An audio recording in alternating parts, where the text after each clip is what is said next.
Bismillahirrahmanirrahim. Assalamualaikum warahmatullahi wabarakatuh. Alhamdulillah alladzi bi ni'matihi tatimmu shalihat. Salatu wassalamu ala sayyidi sadat nabiyuna wa habibuna wa syafi'una wa maulana sayyidina Muhammadin wa ala alihi wa ashabihi wa man tabi'ahum bi ihsan ila yaumil mi'ad.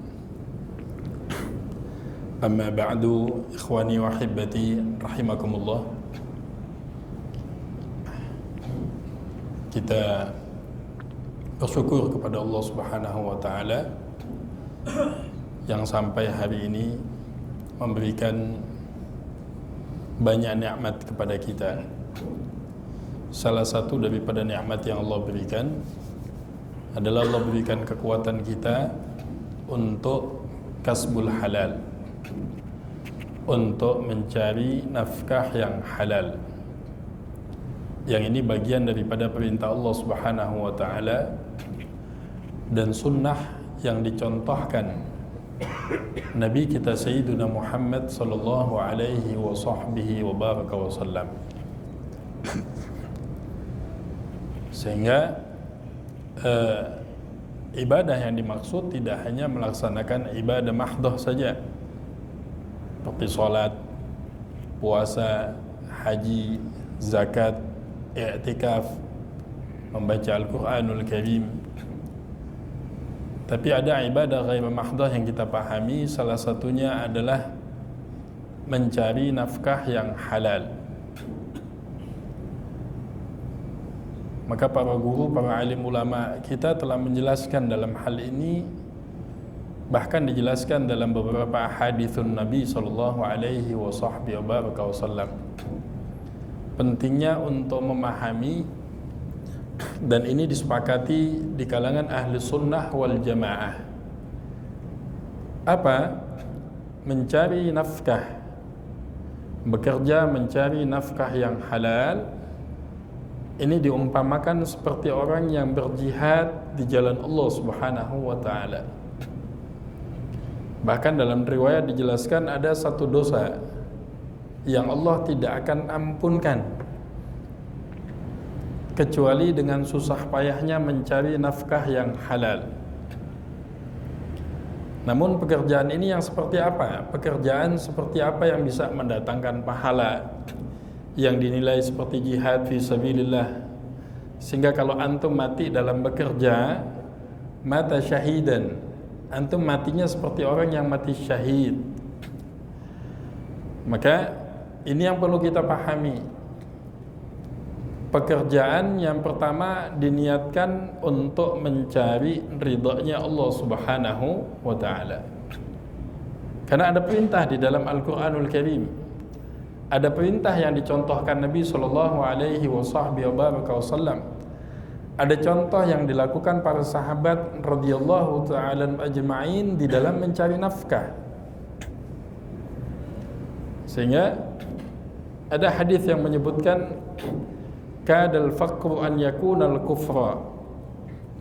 Berapa banyak kefakiran yang mendekatkan seseorang kepada kekufuran. Fakir yang bagaimana? Atau miskin yang bagaimana yang mendekati kepada kekufuran? Fakir dan miskin yang tidak dibentengi dengan keimanan kepada Allah Subhanahu wa taala. Kalau kita melihat kehidupan para sahabat radhiyallahu taala ajma'in, banyak di kalangan sahabat, lebih daripada separuh para sahabat yang hidup dalam kondisi fakir dan miskin, tapi tidak meninggalkan usaha untuk mencari nafkah yang halal. Karena ada perintah untuk bekerja, perintah untuk mencari nafkah yang halal, perintah untuk menjalankan perintah Allah Subhanahu wa taala. Wa idza qudiyatis salati fantashiru fil ardh. Apabila kamu telah selesai melaksanakan salat, maka bertebaranlah di permukaan bumi ini. Yang pertama kita niatkan bekerja ini karena Allah Subhanahu wa taala. Karena ada perintah dari Allah dan Rasulnya. Dalam hadis yang dikeluarkan oleh Imam Bukhari rahimahumullah taala, qala an-Nawawi fi sahih al-Bukhari an al-Miqdam ibn Ma'di al-Karabi radhiyallahu taala anhu an Nabi sallallahu alaihi wa sahbihi wa baraka wa sallam qala, dari Nabi sallallahu alaihi wasallam beliau bersabda, ma akala ahadun ta'aman qattun, tidaklah seseorang makan, memasukkan sesuatu ke dalam mulutnya, khairun, yang lebih baik, min an ya'kula min amali yadihi, yang lebih baik dibandingkan makanan yang didapat dari hasil usahanya sendiri. Gak ngemis, gak minta-minta, gak jadi pengangguran. Mohon maaf, anda ingetin terutama di Bakri ini, gak sibuk main judi online. Jelas fatwa ulama, MUI keluarin fatwa, ulama keluarkan fatwa. Cari uangnya gak seberapa, gajinya gak seberapa, habis uangnya main judi online. Billahi taufiq wal hidayah. Dan gak ada khilaf dalam fikih madzhabul arba'ah. Ustaz, ada khilaf enggak? Ada yang bilang boleh enggak gitu. Kan jemaah hobinya gitu. Cari fatwa yang memperbolehkan. Enggak ada. Kita cari sampai botak enggak bakal ketemu fatwa yang menghalalkan perjudian. Bahkan jelas nas dalam Al-Qur'an, dalam ahadits Rasulullah, apa mudaratnya, apa bahayanya, apa rusaknya bagi rumah tangga kita, apa rusaknya bagi otak kita. Apakah dengan hasil tersebut kita akan masukkan makanan-makanan yang haram ke tubuh kita? Di sini Nabi SAW menjelaskan, ma akala ahadun ta'aman qat khairan min an ya'kula min amal yadihi wa inna nabiyallahi Daud, sesungguhnya Nabi Allah Daud. Ini contoh, padahal seluruh para nabi, baik Nabi Allah Daud, Nabi Allah Zakaria, Nabi Allah Isa, Nabi Allah Musa, sampai Nabi kita Sayyiduna Muhammad sallallahu alaihi wasallam, beliau mengatakan, kana ya'kulu min amali yadihi, mereka makan dari hasil usahanya sendiri. Ya, kita melihat imam-imam ahlu sunnah wal jamaah seperti al-Imam Ibn Katsir rahimahullah ta'ala, Al-Imam Syafi'i, Muhammad bin Idris Asy-Syafi'i. Ini imamnya ahlu sunnah wal jamaah.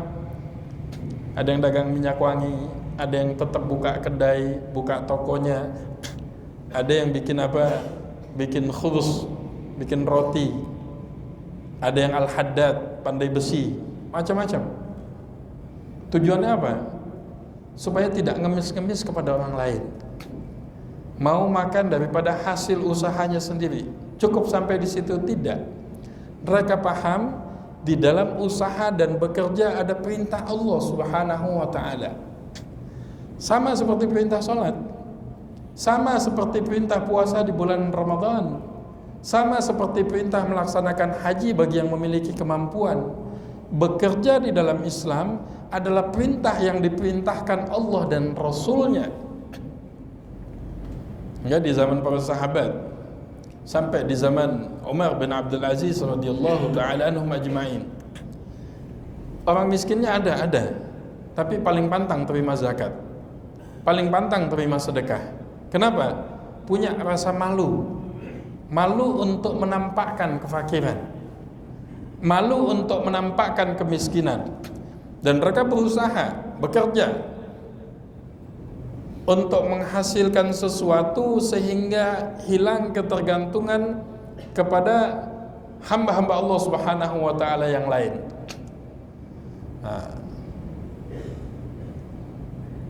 Maka kita niatkan pertama bekerja untuk mencari ridhonya Allah Subhanahu wa ta'ala.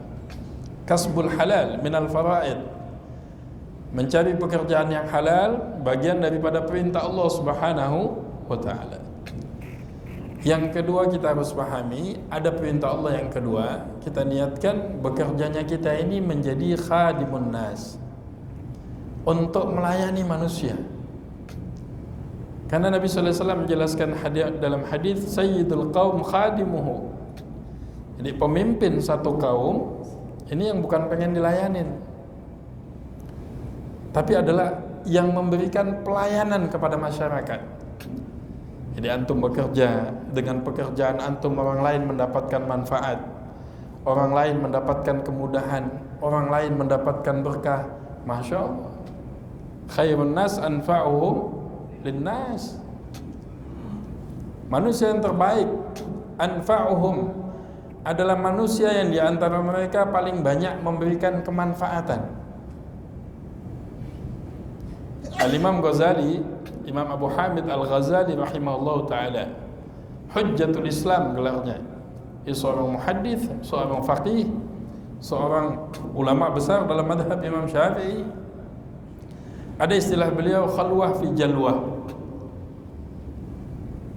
Mengingat Allah, mentaati Allah di tengah keramaian manusia yang lalai. Masya Allah Ustaz, Anda udah bisa baca Quran sehari 2 juz. Terus kerjaan antum apa? Anda pengangguran Ustaz. Kalau pengangguran bukan 2 juz ngajinya sehari. Pengangguran 5 sampai 10 juz. Kenapa? Sibuk dengan Al-Quran.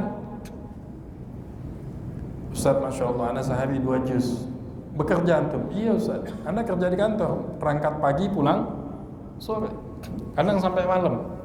Masih bisa meluangkan waktu untuk membaca Al-Quran sehari 1 juz sampai 2 juz. Masih bisa sempat untuk berselawat kepada Nabi SAW, sempat untuk hadir dalam majalisul ilm. Ini apa? Ini pahalanya jauh luar biasa dibandingkan orang-orang yang meninggalkan mencari usaha dunia, nafkah yang halal, kemudian di hatinya ada keinginan yang besar untuk mengemis-kemis kepada makhluk-makhluknya Allah Subhanahu wa ta'ala. Ini aib dalam Islam. Maka kalau kita pahami bekerja ini adalah sunnah Nabi SAW, kita niatkan bekerja ini untuk meningkatkan kualitas kita. Kan kita latihan dalam ibadah mahdhah. Salat subuh berapa rakaat? Halo, assalamualaikum. Ini udah mulai waktu sakinah, mawaddah, warahmah. Ini waktu yang paling Masya Allah. Salat subuh berapa rakaat? 2. Sekali lagi Anda tanya, yang jawab mudah-mudahan utang lunas. Salat subuh berapa rakaat? Ada nggak fasik-fasiknya orang yang baru tobat, saking malesnya karena nggak ada yang ngelihat dia korupsi? Nggak ada. Sholat sendirian di kamar, Allah Akbar, nggak ada yang lihat. Mau nggak dikorupsi jadi 1? Enggak, tetap 2. Bisa nggak sifat-sifat di dalam sholat yang kita dapatkan ini kita bawa keluar sholat? Kalau dalam sholat pantang bagi saya untuk korupsi tak 1 rakaat, maka di luar sholat, wallahi 1 perak saya tidak akan ambil dengan cara yang tidak diridhai Allah Subhanahu wa ta'ala. Kenapa? Orang yang beriman ini dalam hadis ini jelaskan dalam hadis yang sahih dalam kitab Riyadhus Shalihin. Kata Rasulullah, ta'amul wahid yakfi itsnain. Makanan 1 orang cukup untuk 2 orang dalam hadis kalau makannya berjamaah. Ta'amul itsnain, makanan 2 orang yakfi arba'a, bisa dimakan untuk 4 orang. Ta'amul arba', makanan untuk 4 orang, bisa untuk dimakan 8 orang kalau makannya berjamaah cukup. Itu orang yang beriman. Tapi kalau orang yang nggak punya iman, ini jatah 1000 orang dirampas 1 orang nih. Betul nggak? Ada yang kayak gitu di Indonesia. Ini jatah makan buat 1000 orang nih dirampas sama 1 orang, banyak. Maka banyak pejabat koruptor sekarang kan. Jatah buat 1 juta manusia dimakan 1 orang, gila. Itu bukan muntah-muntah lagi. Bisa mati di lumbung padi namanya. Nah, yang dia tahu menghabiskan uang itu seumur hidupnya pun gak bakal habis.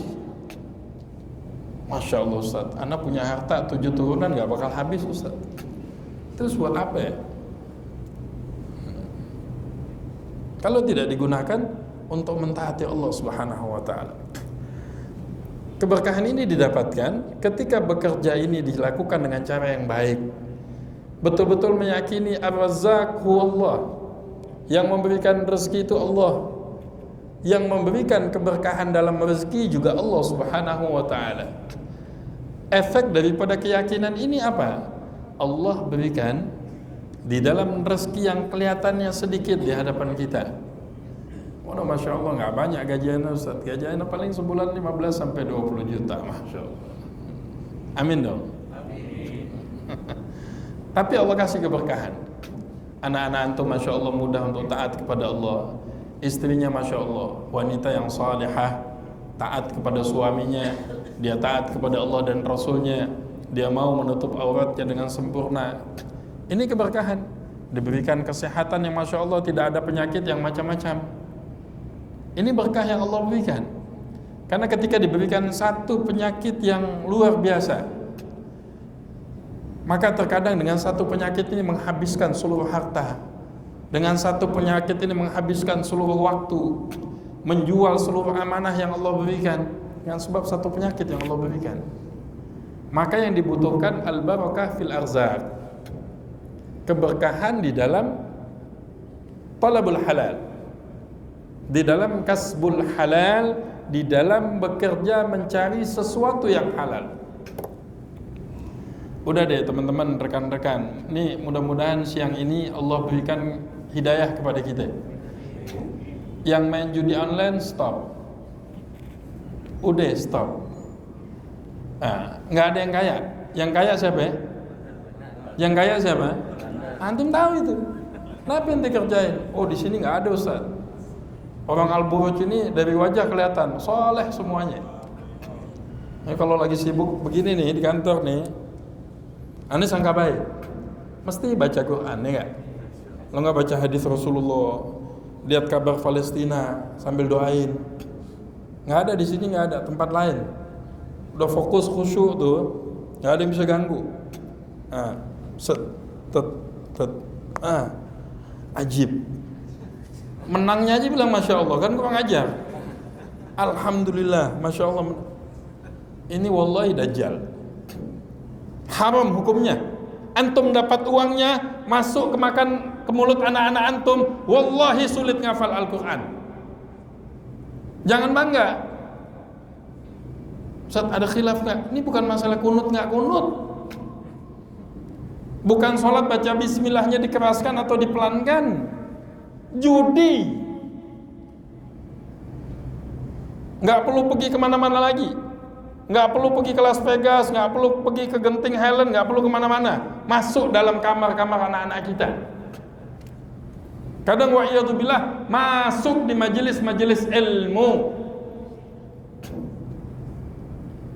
Mana takut kepada Allah Subhanahu wa ta'ala? Ustaz, jangan kencang-kencang. Emang kenapa kalau kencang-kencang? Ente emosi. Tanda anak sayang anak sampaikan seperti ini. Gak ada manfaatnya. Dosa iya.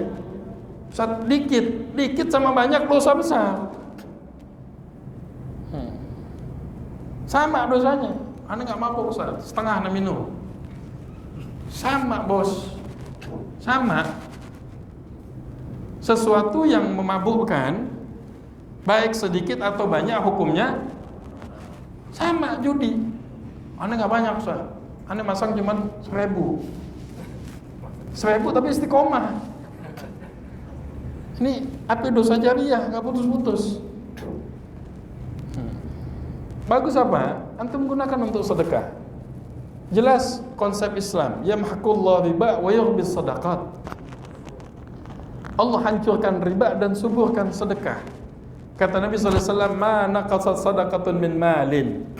Tidak akan berkurang harta yang disedekahkan di jalan Allah. Nah, ini kita perlu pahami. Jangan sampai sayang Pak ibadah kita, sholat kita, puasa kita. Kita sudah ngaji nih, jam 1 nih. Sampai jam 1. Ini kan ngaji meluangkan waktu. Ini mujahadah Pak. Yang hadir insya Allah pahalanya dilipat gandakan. Kenapa? Bertentangan dengan hawa nafsu nih ngaji siang. Karena jam segini waktunya kita kemana? Waktunya kita makan. Ya udah mulai nih, Masya Allah, Ustaz Ibrahim nih panjang nih. Nah, tapi antum luangkan waktu. Maka apa kata Nabi SAW? Man taraka syai'an lillah awadahullah khairum minhu. Dalam hadis yang sahih, barang siapa yang meninggalkan sesuatu karena Allah, pengen tapi kita tinggalin. Jangan, ini larangan Allah. Ini nggak boleh. Hati pengen, kesempatan ada, uang punya, stok duit di handphone ada, tapi Allah nggak boleh. Rasulullah SAW nggak izinkan kita. Man taraka syai'an lillah, barang siapa yang meninggalkan sesuatu karena Allah Subhanahu wa taala, awadahullahu khairu minhu, pasti Allah akan mengganti dengan yang jauh lebih baik lagi. Ditambah lagi usaha yang kita kerjakan adalah pekerjaan yang halal. Jangan rusak pekerjaan kita dengan sesuatu yang diharamkan Allah Subhanahu wa taala. Bekerjanya halal, Masya Allah, didampingi dengan nggak tinggal sholat 5 waktu, didampingi dengan mengingat Allah. Fadhkurullaha la'allakum tuflihun. Mengingat Allah supaya kamu punya keberuntungan dalam bekerja kamu. Ingat Allah sebanyak-banyaknya supaya Allah tambah keberuntungan dalam usaha kita. Diisi dengan sesuatu yang haram. Dan alhamdulillah anak sangka baik di sini nggak ada. Nah, amin dong. Bulan kompak aminnya. Amin. Amin. Ya Allah, mudah-mudahan cabut keinginan maksiat dari hati kita.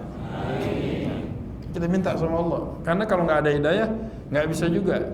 Kita nggak bisa menghakimi orang lain. Kita nggak bisa menyalahkan, menunjuk orang lain, nggak boleh. Atau memvonis orang lain antum neraka ana surga, tidak. Tapi kita bisa mendoakan. Supaya kita mendoakan, kita juga diberikan kekuatan. Masuk anak-anak remaja, sampai anak-anak sekolah, anak-anak SMP, SMA, sampai ini penyakit masuk kemana-mana. Wah, ada tahapannya. Masangnya bisa ada yang 500 perak, ada yang 1000, ada yang 5000, ada yang 10.000. Nanti kecanduan, Pak. Dulu sahabat kecanduannya sama amal agama. Dulu sahabat nyanduk baca Quran. Setiap waktu baca Quran, sampai wafatnya dalam kondisi baca Al-Quran. Ada yang sahabat dari kecil hobinya mana? Sampai besarnya apa? Ketika ditanya sama abahnya, apa yang kamu inginkan? Fi ayyamil mustaqbal. Apa dia bilang sama sahabatnya? Ini di kalangan anak sahabat. Saya kepengen meninggal menjadi seorang pemanah yang mati di jalan Allah Subhanahu wa taala. Man istaghala bi syai' wa mata 'ala syai'. Orang yang menyibukkan diri dengan sesuatu, insya Allah matinya dalam kondisi sesuatu tersebut. Ada orang yang hobi selawatan, Masya Allah, hadir maulid, hadir pengajian, hadir majelisnya para habaib, para kiai, para ulama, dia hadir, Masya Allah. Banyak Pak, kita saksikan yang meninggal ketika bersolawat. Kan enak, meninggal lagi solawat, meninggal lagi baca Quran, meninggal Masya Allah lagi habis selepas sholat sunnah, atau selepas sholat Assalamualaikum warahmatullahi, meninggal. Emang enak meninggal lagi main judi online. Ketangkap sama bini apa? Aduh, kata bini, yang kayak begini nih, selesai masa iddah cari 1000 yang kayak begini. Ini kita jangan sampai terjebak. Ini bukan masalah, oh ini membolehkan, ini membolehkan. Islam tidak memperbolehkan. Tanya lagi, cari lagi fatwa, putar-putar lagi, Ustaz, ada fatwa yang ngebolehin nggak? Emang kenapa ya tentunya fatwa ngebolehin? Ijma'nya ahlu sunnah wal jamaah, la khilafa fiha, tidak ada perbedaan pendapat di dalamnya. Maka kita berusaha meningkatkan kualitas pekerjaan kita di tempat yang kita cintai, di lingkungan yang kita cintai, dengan mengisi pekerjaan kita dengan mengingat Allah dan ibadah kepada Allah Subhanahu wa taala. Merasa punya sifat ihsan, diperhatikan oleh Allah Subhanahu wa taala. Ini uang kalau saya ambil Allah melihat saya. Ini kalau saya datang mestinya jam 8, kemudian saya datang jam 11, nggak akan ada yang tahu. Manusia nggak ada yang tahu, tapi Allah Maha tahu. Bagaimana saya akan memakan sesuatu yang bukan hak saya? Ini sebab sulitnya kita untuk mentaati Allah Subhanahu wa taala, akhi fillah. Sebulan gak bisa tahajud, baca Quran sudah mulai malas, tidak mendapatkan ladzatul ibadah. Tolong kita evaluasi, bisa jadi ada makanan yang masuk di tubuh kita, makanan-makanan yang tidak diridhai Allah Subhanahu wa taala. Baik haram secara zatnya atau dari haram cara mendapatkannya. Innallaha tayyibun la yaqbalu illa tayyiba. Allah itu zat yang maha baik, tidak akan menerima kecuali perkara yang baik. Maka Allah perintahkan, wahai para nabi dan orang-orang yang beriman, makanlah daripada apa yang diberikan Allah Subhanahu wa taala dari rezeki yang halalan tayyiba.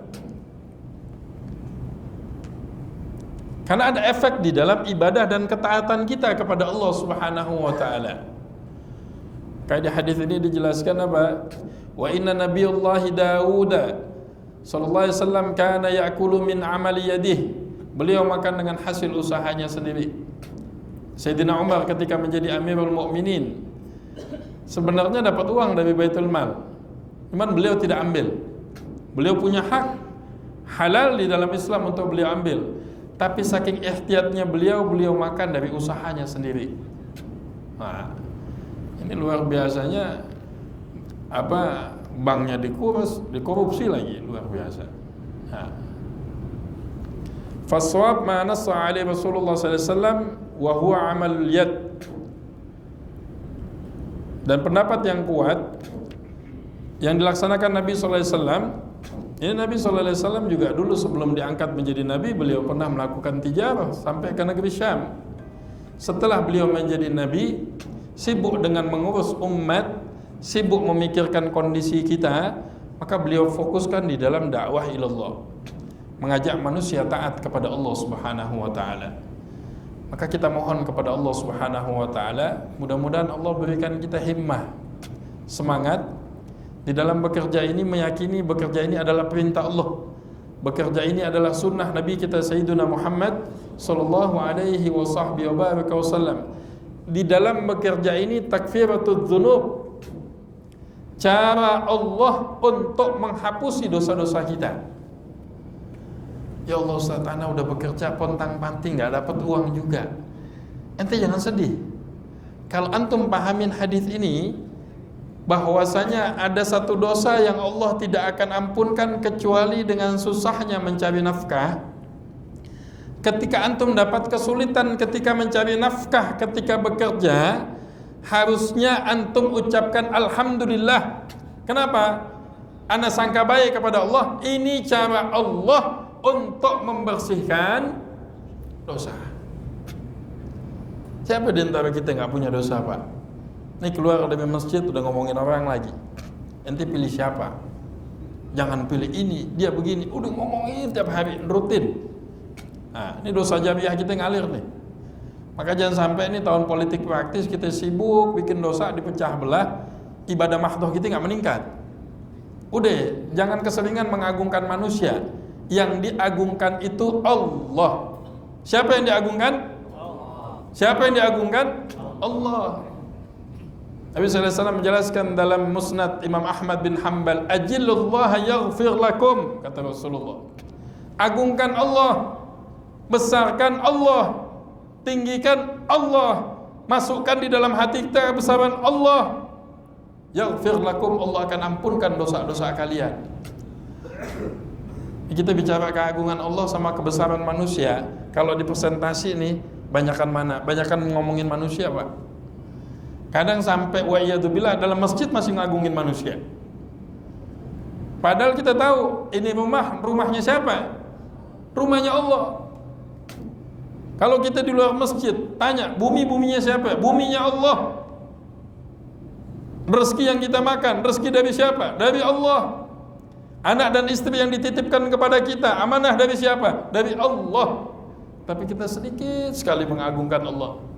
Sedikit sekali berselawat kepada Nabi kita Sayyidina Muhammad sallallahu alaihi wasallam. Kalau kita paham bekerja ini adalah ibadah, Sebagaimana kita paham sholat adalah ibadah, kita nggak mau rusak sholat kita. Begitu juga kita nggak mau rusak pekerjaan kita dengan hal-hal yang tidak diridhai Allah Subhanahu wa Ta'ala. Maka ya Allah, mudah-mudahan letihnya kita bekerja menjadi sebab Allah ampunkan dosa kita. Allah mudahkan segala hajat kita. Banyak orang yang bekerja siang malam dengan tulus, Pak.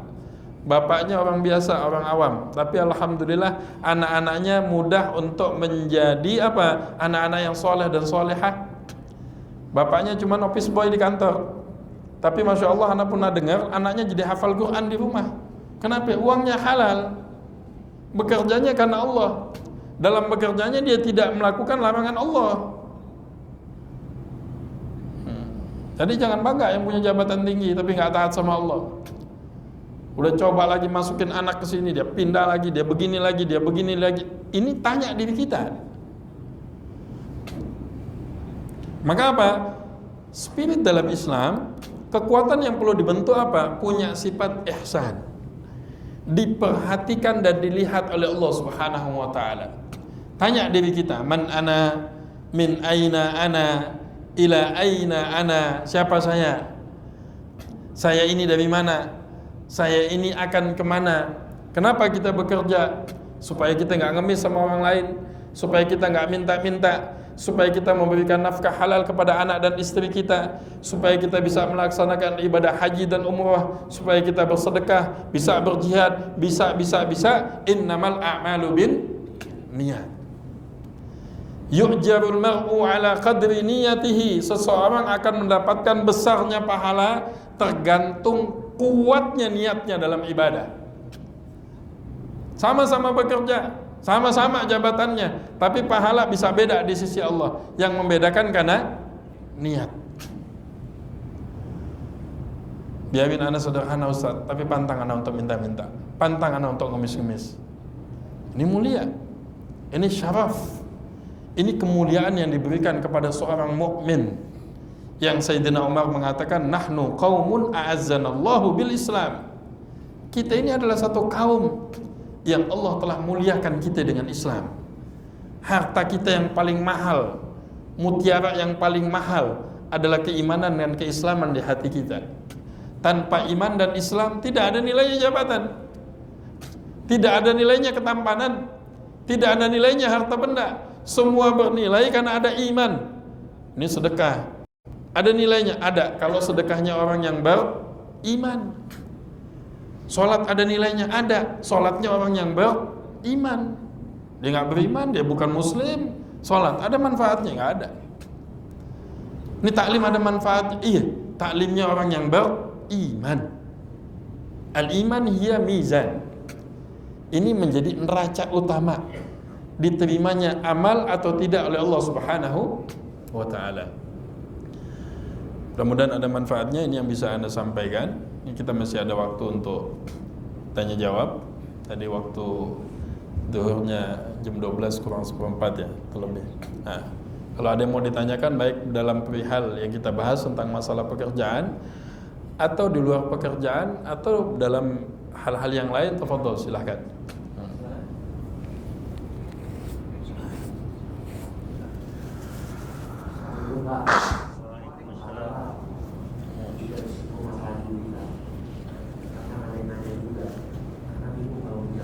Ini mic-nya bisa keras sedikit nggak sih? Nah.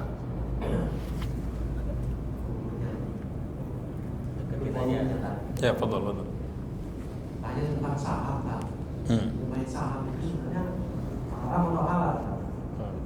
Saham. Saham. Ya, ini satu. Ada lagi yang mau nanya yang lain?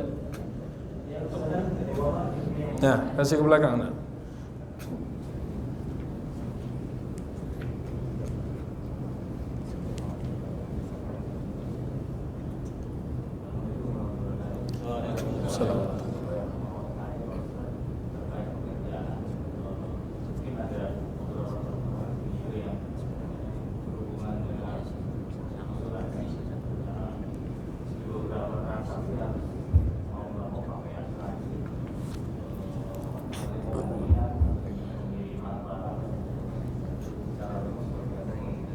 Oke, masalah asuransi yang kedua, yang ketiga.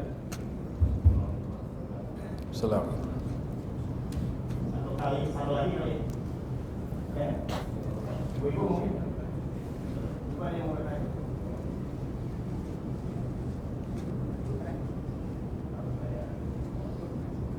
Awal kan dulu. Ya. Kasih yang belakangnya itu.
Ya, At-Taubah ayat 24.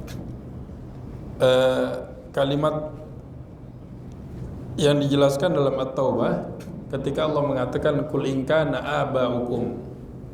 Kalimat aba'ukum ini yutlak tidak harus bapak, tapi yang dimaksud ayah dan ibu. Walaupun diterjemahkan kul in kana aba'ukum, katakanlah seandainya bapak-bapak kamu, wa abna'ukum wa ikhwanukum wa ashiratukum. Ini kelompok manusia, keluarga, semuanya yang lain. Ini yutlaqul juz'u 'alal ba'd. Jadi bukan hanya taksis lil ab, tapi seluruhnya yang dimaksudkan ayat tersebut. Namun dicontohkan oleh Allah Subhanahu wa taala hanya sebagian saja. Tapi yang dimaksud apa?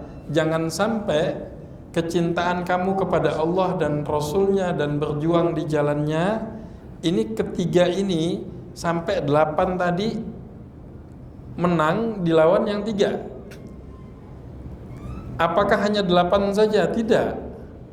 Qul in kana aba'ukum wa abna'ukum wa ikhwanukum wa ashiratukum wa amwalun iktaraftumuha wa tijaratan takhshawna kasadaha wa masakin tardawnaha ahabba ilaikum minallahi wa rasulihi wa jihadin fi sabilillah. Bukan hanya 8, tapi contoh yang Allah jelaskan di ayat itu hanya 8. Tapi yang dimaksud apa? Wajib menjadikan Allah dan Rasulnya dan berjuang di jalannya lebih kita cintai daripada apapun di permukaan bumi ini. Jadi Ustaz, bibi nggak disebut Ustaz, paman juga nggak disebut, ibu juga nggak disebut. Tapi apa? Disebutkan sebagai contoh saja. Pada hakikatnya gambaran tegas dari Allah, jangan sampai dunia beserta isinya melalaikan kamu daripada mencintai Allah, Rasulnya dan berjuang di jalan Allah. Bisa dipahami? Mengenai masalah saham dan asuransi, ini juga sama sepaket. Walaupun banyak yang coba disyariatkan. Nanti ini sahamnya nih jelas Kiai, ini barangnya jelas. Nah, permainan sahamnya juga bukan sekedar permainan di online saja. Ini Anda ingatkan, banyak yang kondisi seperti ini terjebak, di mana para alim ulama tidak menemukan fatwa yang kuat dalam madzhabul arba'ah untuk 100% menghalalkannya. Sama asuransi juga begitu. Asuransi yang syariah ada, tapi pertanyaannya satu, antum mengasuransikan sesuatu, kalau tidak terjadi sesuatu, uangnya dikembalikan atau tidak? Umumnya enggak, Kiai. Cariin anak asuransi yang uangnya dikembalikan. Kemudian apa? Tidak ada potongan kalau sampai terjadi pembayaran keterlambatan. Wah, nggak ada dong yang kayak gitu. Iya, itu jangan ngotot jawabnya. Ini kan permainan bahasa. Asuransi kecelakaan.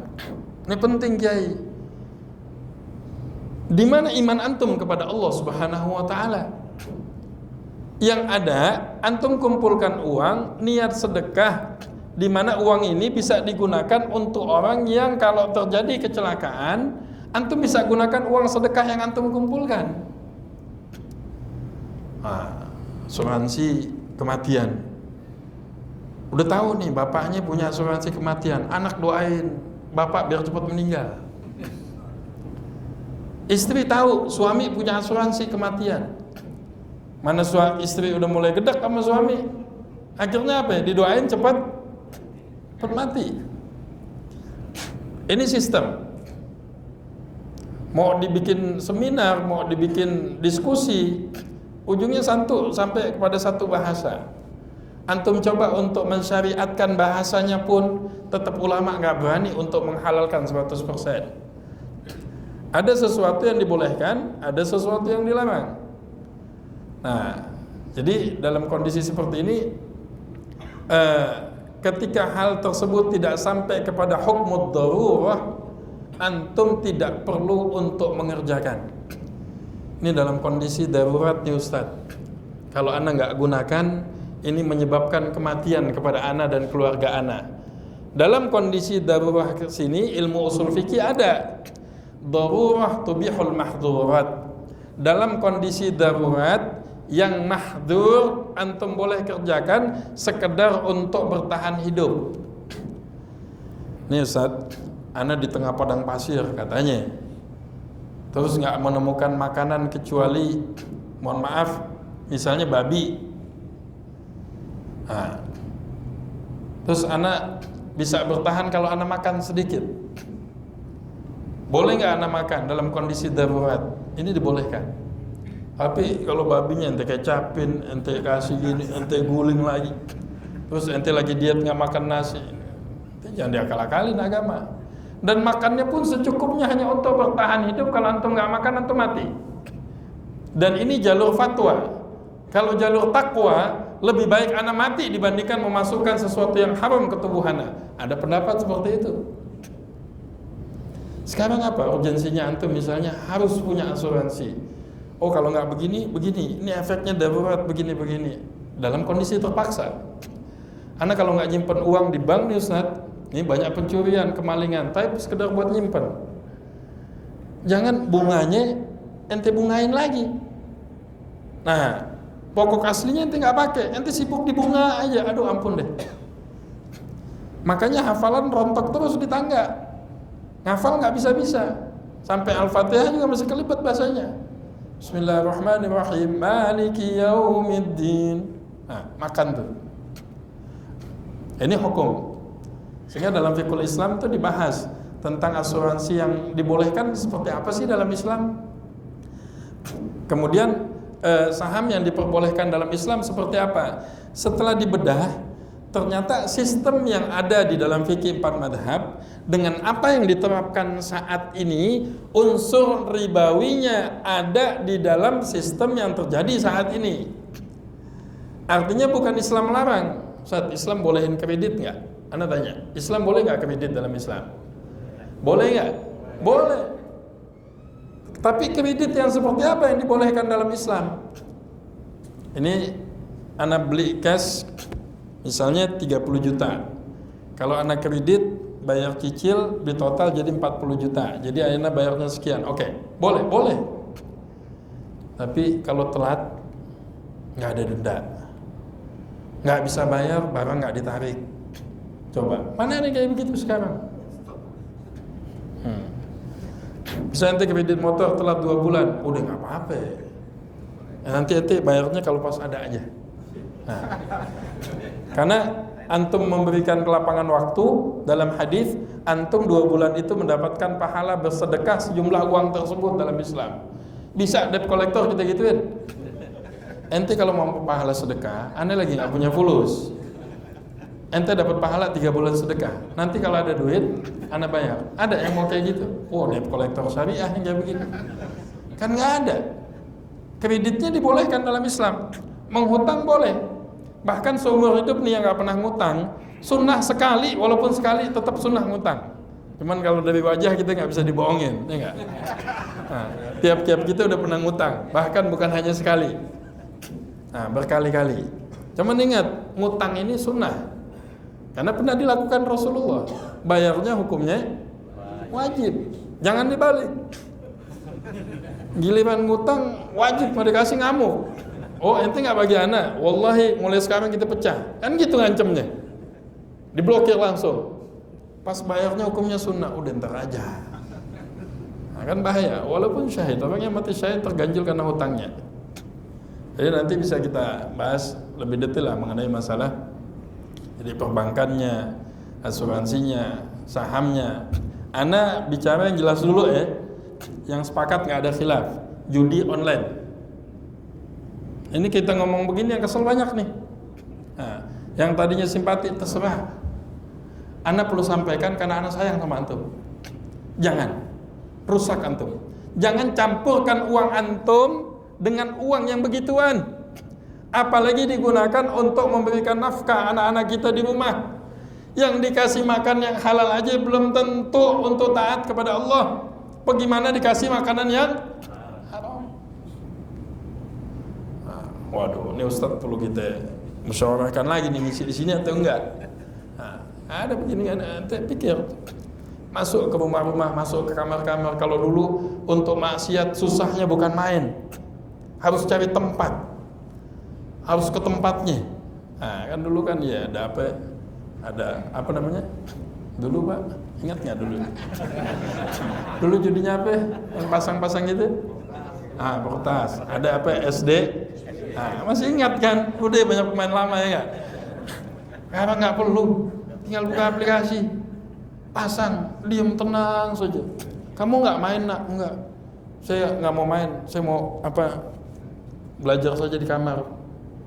La haula wala rusak. Nah, ini dijaga anak-anak kita, remaja kita. Udah, kalau nggak penting banget nggak usah pegang handphone, dia nggak mati. Ya belajar teknologi ada waktunya. Belajar handphone, karena nggak perlu belajar dapat ilmu laduni. Masalah handphone, komputer bisa sendiri. Masih kecil udah dilatih bawa mobil. Bagus. Kalau anaknya baik. Kalau nggak baik digunakan untuk hal yang tidak baik. Ini teknologi kata ulama dalam ilmu fikih, usul fikih. Ini senjata tergantung orang yang pegangnya.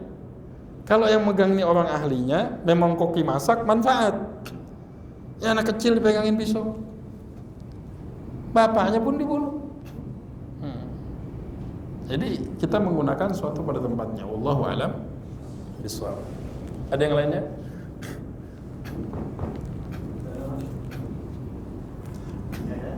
Tapi kalau tidak ada,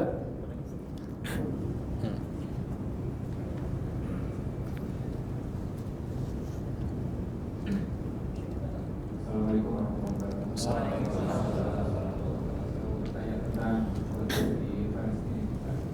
Ada yang mengatakan bahwa bangsa Yahudi itu nanti akan kalah ketika seluruh umat Islam bersatu, lalu mereka dikejar sehingga batu sendiri pun menunjukkan di mana mereka berada, kecuali Allah. Nah, yang menjadi pertanyaan saya dalam kondisi seperti ini, berarti saat itu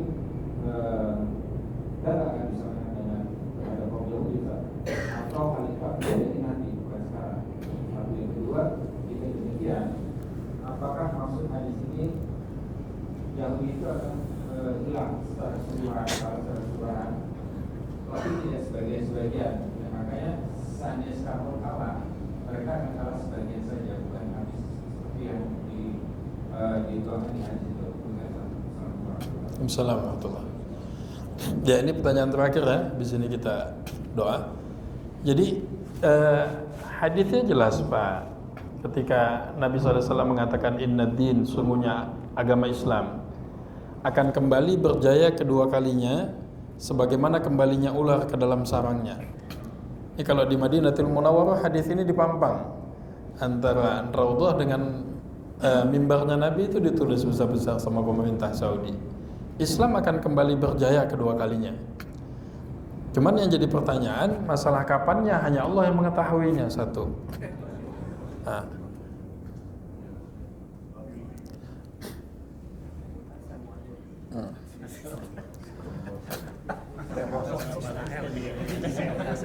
Ini pembicaraannya tentang Palestina langsung mati lampu nih.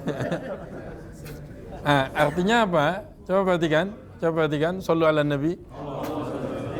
Artinya kebangkitan Islam yang kedua kali ini pasti. Kapan waktunya? Allah wa rasuluhu a'lam. Hanya Allah dan Rasulnya mengetahui. Tugas kita saat ini apa? Posisikan diri kita, Bapak. Posisikan diri kita di dalam orang-orang yang berkontribusi untuk membantu perjuangan saudara-saudara kita yang saat ini ada di Palestina. Kenapa? Karena di sana ada kota suci umat Islam, di mana menjaga kota suci umat Islam ini bukan hanya kewajiban masyarakat Palestina.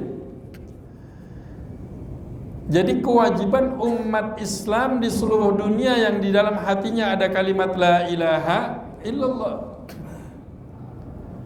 Dan dibiarkan tiga agama ini hidup di sana. Yang Yahudi dengan ibadahnya, yang Nasara dengan ibadahnya, yang Muslim dengan aqsanya. Sebagai tempat berkumpulnya mahbatul anbiya, tempat berkumpulnya para nabi alaihi wassalatu wassalam. Tempat Isra dan Mi'rajnya Nabi kita Muhammad sallallahu alaihi wasallam. Yang diceritakan nanti adanya batu, adanya syajaratul gharqad, betul disebutkan dalam hadis yang sahih. Apakah saat ini belum waktunya umat Islam bersatu? Kita wajib untuk optimis. Terus kalau begitu kok nggak habis-habis? Terus perangnya nggak selesai-selesai? Menyelesaikan perang ini dengan mudah bagi Allah Subhanahu wa taala. Cukup dengan mengatakan apa? Kun fayakun, jadi maka terjadilah.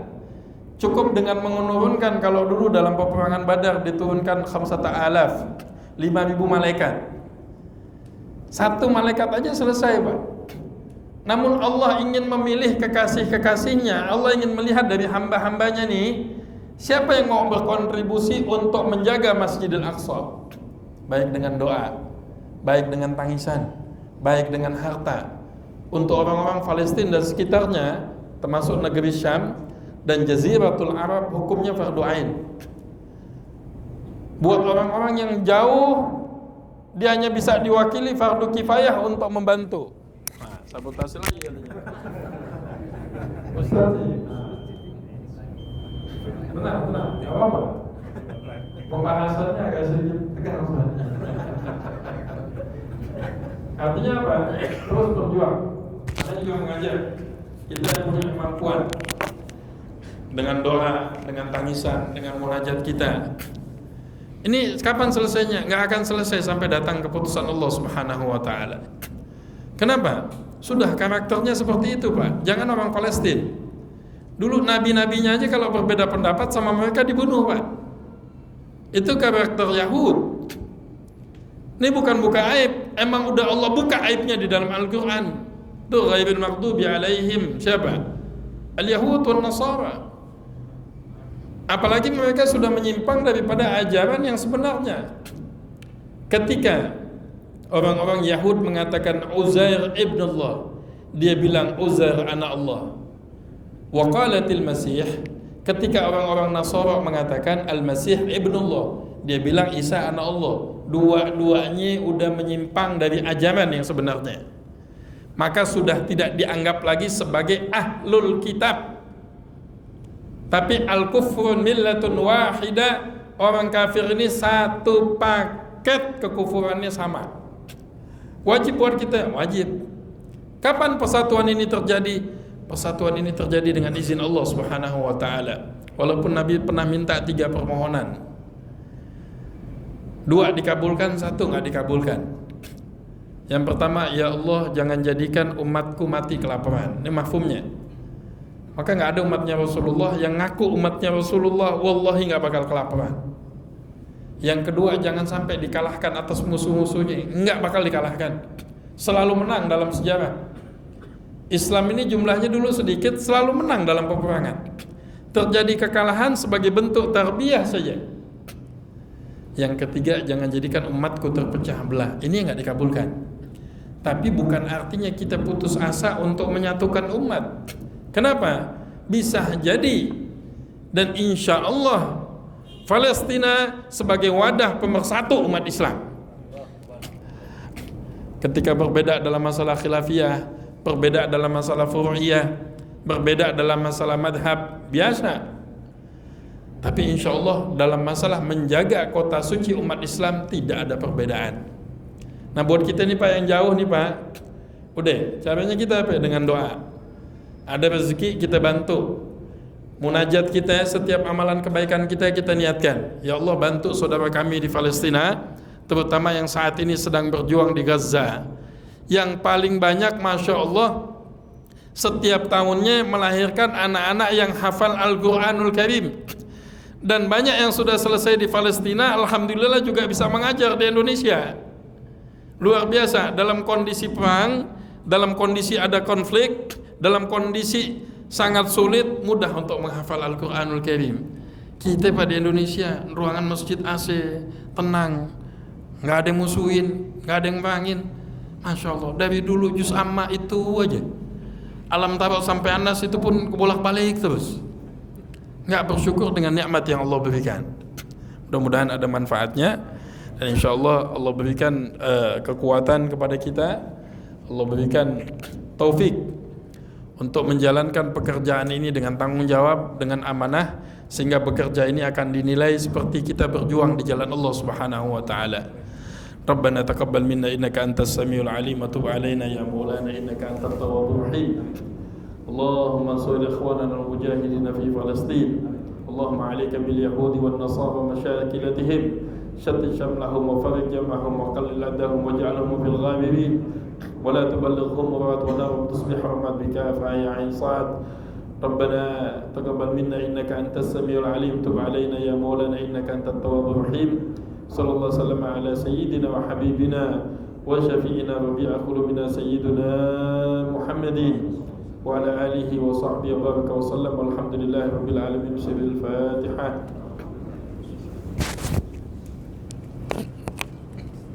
سبحانك اللهم وبحمدك أشهد أن لا إله إلا أنت أستغفرك وأتوب إليك.